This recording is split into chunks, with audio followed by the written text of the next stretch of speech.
Assalamualaikum warahmatullahi wabarakatuh. Perkenalkan, nama saya Ibu Rinta.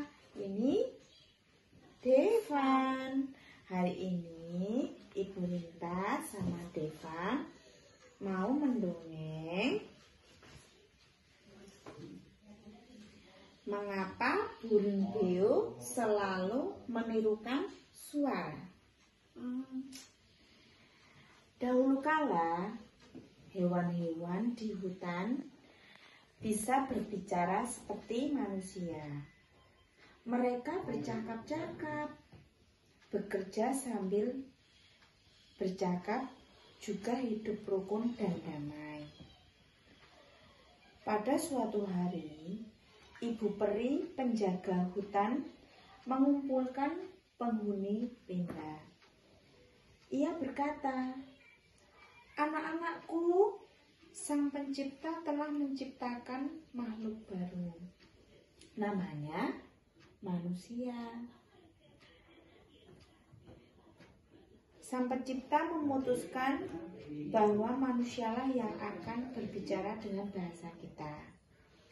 Dan kita diperintahkan untuk mencari bahasa dan suara baru untuk kita pakai mulai saat ini." Pada mulanya, para penghuni rimba terkejut. Namun, mereka sadar bahwa tidak mungkin menolak kehendak Sang Pencipta. Ibu peri penjaga hutan, kami tunduk kepada kehendak Sang Pencipta. Namun, sekarang kami belum bisa mencari bahasa baru untuk kami pakai. Berilah kami waktu, ujar singa. Singa gimana singa? Mewakili teman-temannya. Aku mengerti.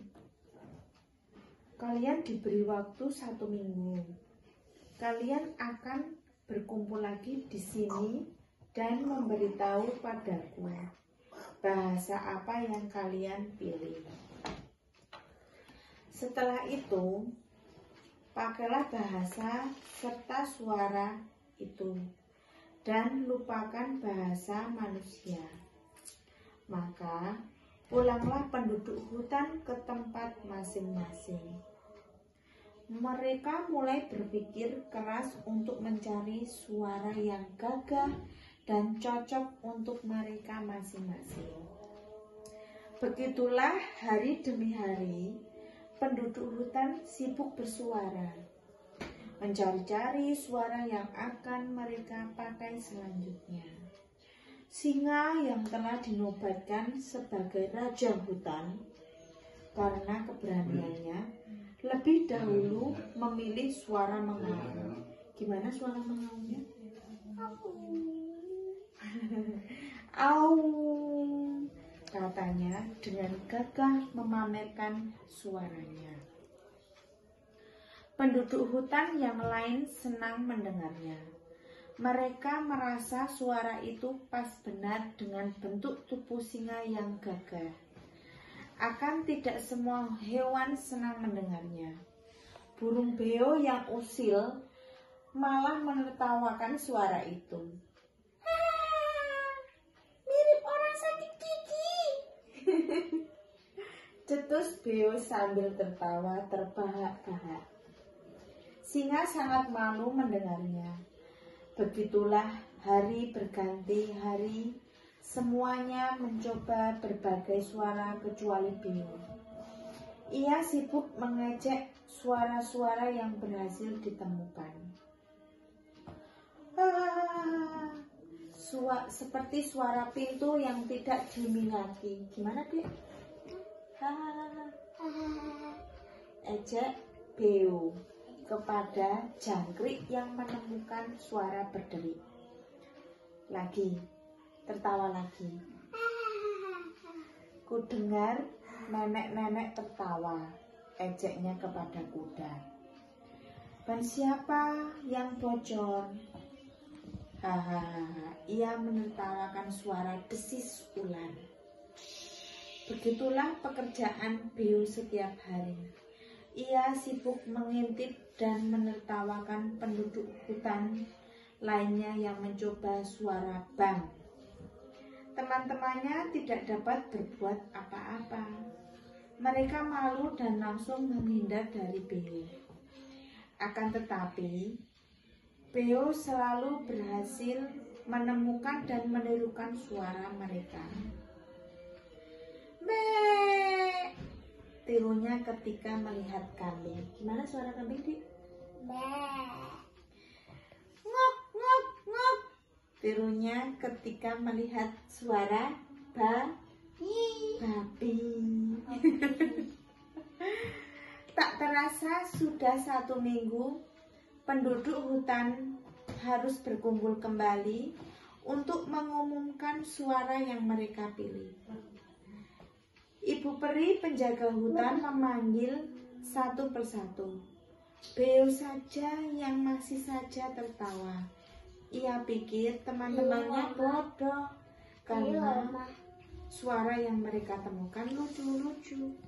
Tibalah giliran Beo untuk mengumumkan suara barunya. Ia maju ke depan. Be, kambing lagi. Kambing. Be. Jeritnya. Hei, itu suaraku, kata kambing. Yang lain tertawa. Beo tertegun. Ia baru saja sadar selama ini ia terlalu sibuk mengejek teman-temannya sehingga lupa untuk mencari suaranya sendiri. Kuk kuk kuk, meow. Beo panik. Ia menirukan saja suara yang pernah ia dengar. Tentu saja sapi, anjing, dan kucing tertawa terbahak-bahak. Beo sangat malu. Akhirnya ia menangis terseduh-seduh.